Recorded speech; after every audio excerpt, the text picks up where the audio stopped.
Hello everyone. I am on another walk around the town center. How do I look? A friend of mine changed my look. So, rate me, tell me how I look. Anyway, continuing with while you're having a look at the town center, I want to continue with see the wind is blowing this my lovely hair, but never mind. Continuing with what I was discussing before about some of the things that shocked me when I came into the UK. Today I want to share other things. Somebody asked me about food. As I said, we started up in Edinburgh, in Scotland. I cannot tell you that this is what I found out to be their food in those days, but they eat a lot of potatoes in various forms, either chips, mashed. There's something that the Scottish people do called a stovey.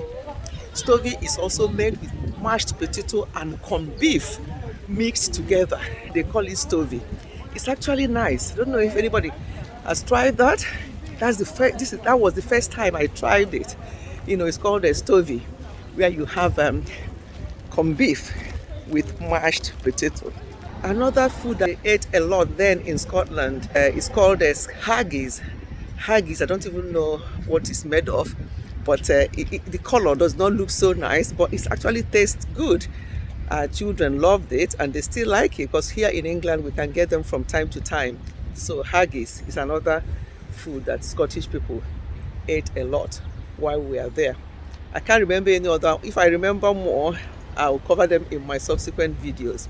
But yes, haggis, stovey, and potato of all kinds. That's what we noticed that they ate a lot in those days. So that's about food really, because there's not much food. Well, now there's another thing they eat a lot in Scotland called haggis. Yeah, but there's not much food, to be quite honest. And there was not a lot of in the 80s and 90s when we were there were not a lot of places that you eat out. There's not a lot of things like that. So it's only about maybe McDonald's and such like. But now, obviously, there's still a lot of places, even African restaurant. There was no Nigerian or African restaurant in Edinburgh at the time. We have to travel to London. My husband normally travels to London, maybe with a nice bus, to buy African food.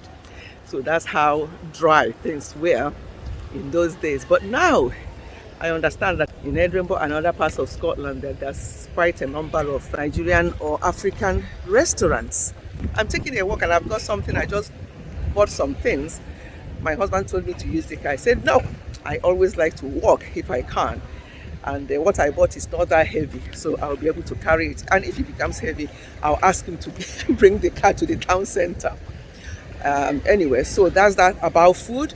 Another thing that it may interest you is when we came in the 80s, exchange rate. Look at the exchange rate now, going almost to 1,000 naira to £1. That time it was between 3 to 4 naira to £1.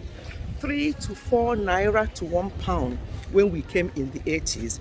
So you can imagine how things have changed. When you come here, when you are queuing, people are in the queues for everything. You have to queue up, and there's no favoritism. Oh, this person is that person is this. You have to come and jump in front like they do in Nigeria. So we witnessed that during one of our visits. We went to the bank to do something, and we're just queuing as normal citizens that we are. But that's what we are used to here in the UK, queuing up.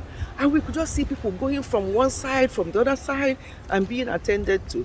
And when my husband tried to say to them, we are queuing here, why are you doing that? Some of them said, oh, they started being a bit funny with him. Some of them say, oh, that's how we do it here, because they figured out that maybe he doesn't live in Nigeria. And I'm like, that's how we do it here. What does that mean? Does that make it right? Some of the things we do, we have to stop.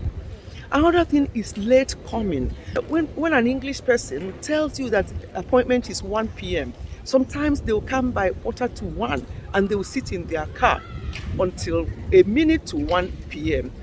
they will now come and knock on your door. They are never late.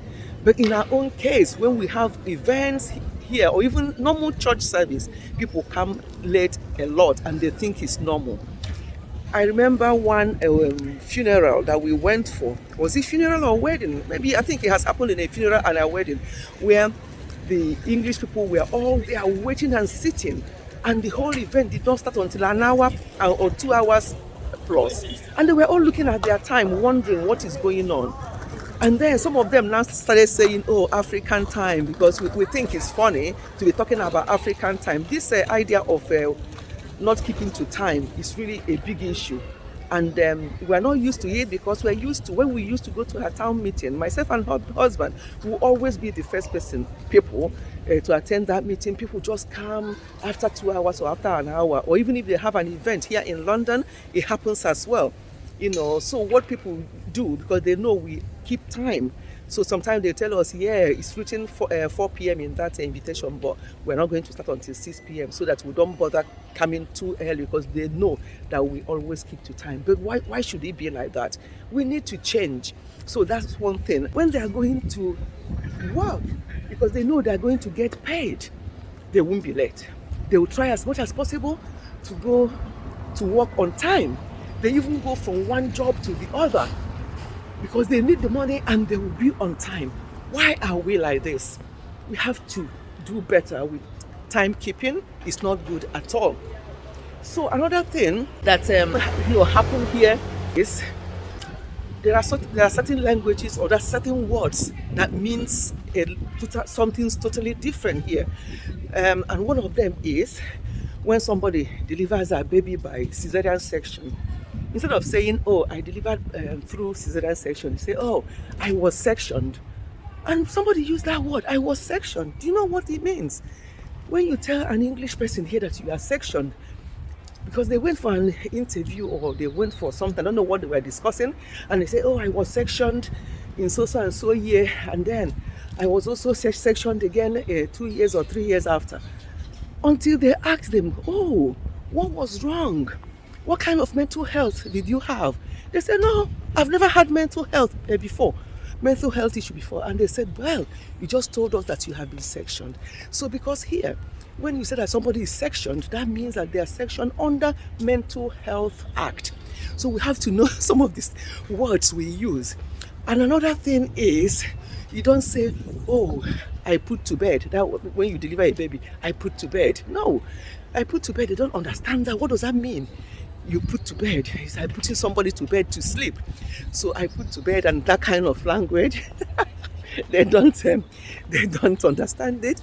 So we just have to, when we come over here, I'm just trying to give you an idea, because I know people are coming here and there's a lot of things for you to get used to.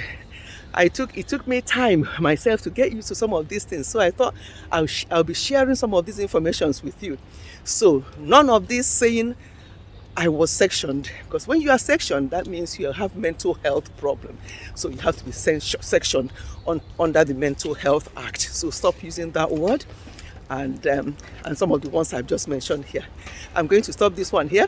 Next time, I'm going to go on to talk about other things. Some of the words they use for certain drinks or food that I found it difficult to understand when we came initially. I'll tell you more about those. This is going to be in series, so we're going to be talking quite a lot on various things, various surprises and various things that are done differently here.